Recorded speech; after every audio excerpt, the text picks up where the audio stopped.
Jangan lupa like, comment, and subscribe channel YouTube TVRI Bengkulu dan nyalakan lonceng notifikasinya.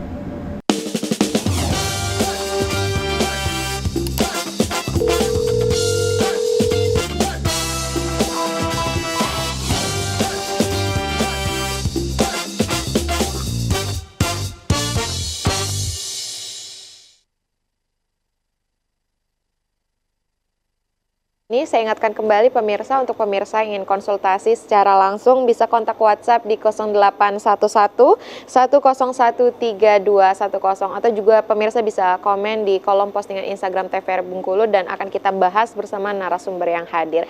Nah, langsung saja pemirsa kita kembali ke Dr. Nur dan juga Dr. Wenti ini. Kepada Dr. Nur boleh dilanjutkan untuk pemaparan materi pada hari ini, dokter? Karena sempat terpotong jeda iklan, maaf ya dokter ya.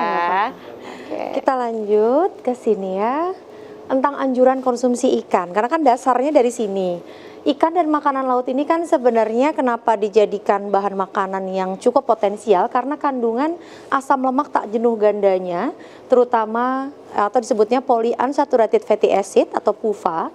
Ini adalah suatu turunan yang nanti di dalamnya ada EPA dan DHA. Dan ini banyak sekali ditambah-tambahkan, kemudian dipopulerkan karena berkaitan dengan kecerdasan pada anak-anak dan juga status imunitas. Kemudian secara global, ikan ini kan hanya mencakup 6% saja dari total protein yang dimakan oleh manusia. Tetapi ternyata bagi 3 miliar orang, 20% makanan sehari-harinya itu adalah dari ikan.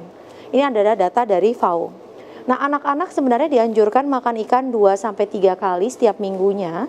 Dan data dari Asosiasi Jantung, American Heart Association, itu menganjurkan makan ikan setidaknya untuk dewasa minimal 2 kali. Dengan saran setidaknya 3 ons untuk 1 minggu. Itu. Nah, jadi jenis-jenis ikan itu sangat banyak. Kalau dilihat dari gambar, ini yang bagian atas kecuali yang ujung aja kayaknya Bengkulu nggak ada ya. Oh, iya. Ya, karena kelasnya intinya kerapu-kerapuan, Iya, dan temen-temennya itu yang kalau pada di pinggir pantai ngebakar ya, ini mirip ya udah gambarnya. Mau disebutin nama aja nggak saya tampilin gini, akhirnya bingung jenis yang mana. Betul. Apalagi yang bawah. Nah, kelas-kelas makarel terutama yang masih bulat-bulat lah ikannya. Ya, bukan yang tuna itu, ini tunanya udah potongan ya. Iya. Nah, itu banyak kan kalau kita lihat di pesisir kita, artinya di pasar kita. Apalagi yang itu ya, yang merah. Yang merah tengah ya jadinya. Jadi sangat banyak, artinya potensi ikan yang kandungan proteinnya tinggi, yang sebenarnya hari-hari itu sudah kita makan. Bagaimana dengan ikan air tawar, dokter? Nah, untuk ikan air tawar perbedaannya di letak EPA DHA-nya ini. Jadi di sana memang masih ada kandungan EPA DHA pada beberapa, terutama kelas gabus, lele, dan teman-temannya yang mukanya mirip ya gitu. Nah, jadi tapi dia lebih kecil dan tingkat kadar lemaknya jauh lebih tinggi, beberapa tapi tidak seluruhnya pada di ikan air tawar. Nah, jadi kalau dilihat memang potensi laut ini karena dia bukan diberi makan oleh kita, dari alam sendiri, dan kemudian di laut ini kan ada yang laut dalam, ada laut yang jadi, dan juga mikroorganismenya yang hidup di laut beda-beda. Jadi sumber makanan mereka pun berbeda-beda untuk ikan-ikan ini dan daya hidupnya, sehingga akhirnya untuk nilai gizinya itu sangat bervariasi dan juga cukup tinggi untuk di jenis-jenis ikan laut. Kalau ngomongin masalah gizinya dok, kalau perbedaan real foodnya dengan susu ikannya gimana dok? Perbedaan kandungan gizinya? Kalau untuk perkandungan gizinya, karena dia dibentuk susu, jadi sebenarnya konsentrat ikan ini hanya ditambahkan 40%-nya aja dari komponen dalam pembentuk susu ikan. Karena dia tambahkan maltodextrin, ditambahkan zat-zat lain ya, lecitin dan lain sebagainya, termasuk gula juga. Jadi akhirnya terbentuk suatu perisa gitu, ditambahkan perisa, jadi terbentuklah suatu cairan yang bisa kita konsumsi. Nah, kalau misalkan real foodnya kita makan ikan, ya segelondongan itu ya hanya ikannya. Jadi ibaratnya kalau misalnya sepotong di dalam susu ikannya, ya dia ada 40%-nya dari total yang kita makan. Nah, di real food ini ada keunggulannya adalah tingkat kesegaran dan juga proteinnya intak kan, protein biasa. Tapi kalau yang di susu ikan, dia proteinnya sudah hidrolisat. Jadi sudah diputus proteinnya oleh enzim-enzim sehingga akhirnya memudahkan penyerapan. Jadi perbedaannya di sana. Tetap harus diseimbangkan mungkin ya dokter? Iya, betul sekali. Kita lanjutkan ke sini.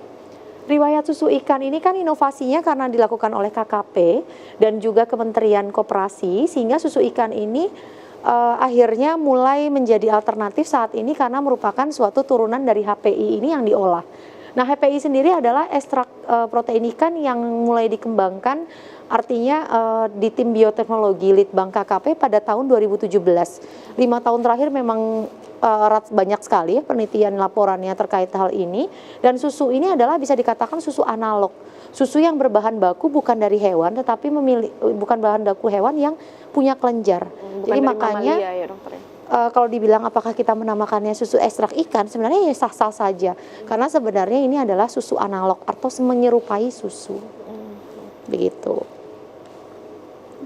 Kita lihat ke sini, ikan kenapa penting sebagai bagian protein hewani? Karena manfaatnya yang luar biasa. Ikan mengandung omega 3, tadi sudah dibahas di awal. Kemudian ada 2, artinya peran lemak omega 3 yang sangat penting, EPA, DHA. Kemudian berkaitan dengan penurunan profil lipid, terutama di kadar trigliserida dengan risiko penyakit jantung stroke, melawan kejadaan yang karena inflamasi pada sendi, kemudian untuk mengurangi tekanan darah, kemudian membantu untuk pembekuan darah, serta juga untuk baik untuk kulit serta kesehatan secara umum.